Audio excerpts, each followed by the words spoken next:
Alors voici une vidéo expliquant comment trouver le domaine et l'image d'une fonction racine carrée.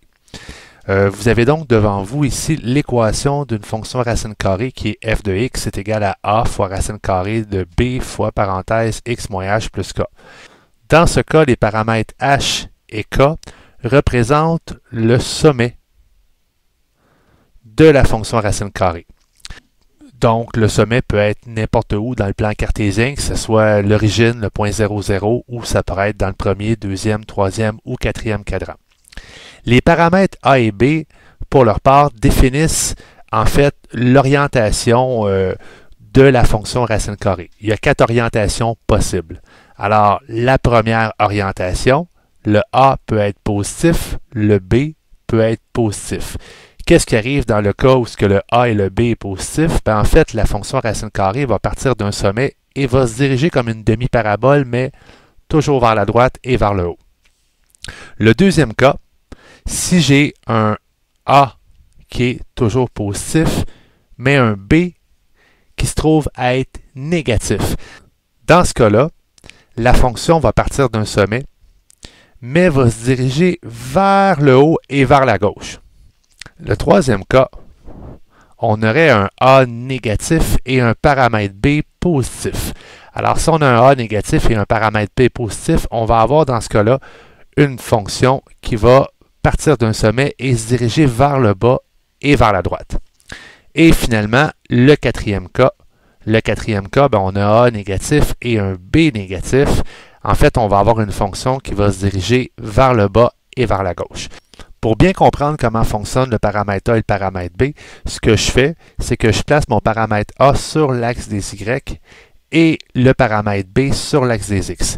Qu'est-ce que ça veut dire en fait? Ça veut dire par exemple, je vais faire des exemples ici, si le A est égal à 4 et que le B est égal à 2, on va supposer dans mon exemple que le HK c'est l'origine, je vais avoir une fonction qui va partir vers le haut. Donc, mon A est positif, mon B est positif, je m'en vais vers le haut, je suis la flèche du A et la flèche du B.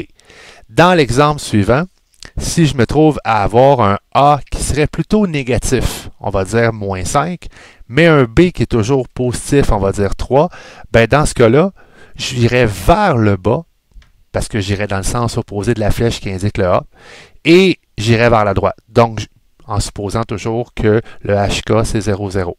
Alors, je partirai de mon origine et je m'en irai quelque part vers la droite.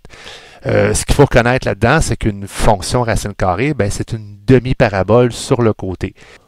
Parlons maintenant du domaine et de l'image. Dans l'exemple suivant, j'ai une fonction racine carrée qui se trouve à être f de x est égal à 4 fois racine carrée de moins 2 fois x moins 5 plus 7. Le sommet se trouve à être le point 5,7. Alors, je vais aller le représenter sur mon plan cartésien. 1, 2, 3, 4, 5. 1, 2, 3, 4, 5, 6, 7. Alors, j'ai tracé un point qui représente mon sommet. Mon paramètre A est positif, donc ma courbe va aller vers le haut, soit en forme de demi-parabole vers le haut à droite ou en forme de demi-parabole vers le haut à gauche. C'est le paramètre B qui va déterminer si je vais à droite ou à gauche. Le paramètre B négatif, je m'en vais vers la gauche. Note bien que je suis en train de tracer une esquisse d'une fonction racine carrée. Si je veux l'avoir plus précisément, j'ai juste à faire une table de valeurs. Donc, dans ce cas-là, si je veux trouver le domaine de ma fonction racine carrée, alors le domaine sera donc de moins l'infini jusqu'à 5 compris. Parce que le domaine, ça représente les valeurs de x possibles de ma fonction. L'image, pour sa part, sera donc de 7 compris à plus l'infini. À l'infini positif. Pour ce qui est de la réciproque de la fonction racine carrée, pour ce qui est de la réciproque, tout ce que tu as besoin de faire, dans le fond, c'est d'inverser les coordonnées du sommet et d'inverser le domaine et l'image. En fait, je vais te faire un dessin très rapide. Donc, je vais placer mon nouveau sommet à 7, 5. Donc, 1, 2, 3, 4, 5, 6, 7. 1, 2, 3, 4, 5. Ça, c'est mon nouveau sommet de ma réciproque. Je vais l'appeler S'. L'image qui était 7 à plus l'infini va devenir le domaine. Le domaine va devenir de 7 à plus l'infini. Donc, si mon domaine devient de 7 à plus l'infini, ça veut dire que je m'en vais vers la droite. Et l'image va devenir, dans le fond, de moins l'infini à 5. Alors, le graphique va ressembler à une demi-parabole qui va être orientée vers le bas. Si on vérifie, domaine de 7 à plus l'infini, ça a de l'allure. L'image de moins l'infini à 5, ça a de l'allure. Encore une fois, il s'agit d'une esquisse de la réciproque d'une fonction racine carrée qui donne en fait une demi-parabole, soit orientée vers le haut, soit orientée vers le bas. Afin de savoir si la demi-parabole va être orientée vers le haut ou vers le bas, c'est le paramètre B de la fonction initiale qui va déterminer ça.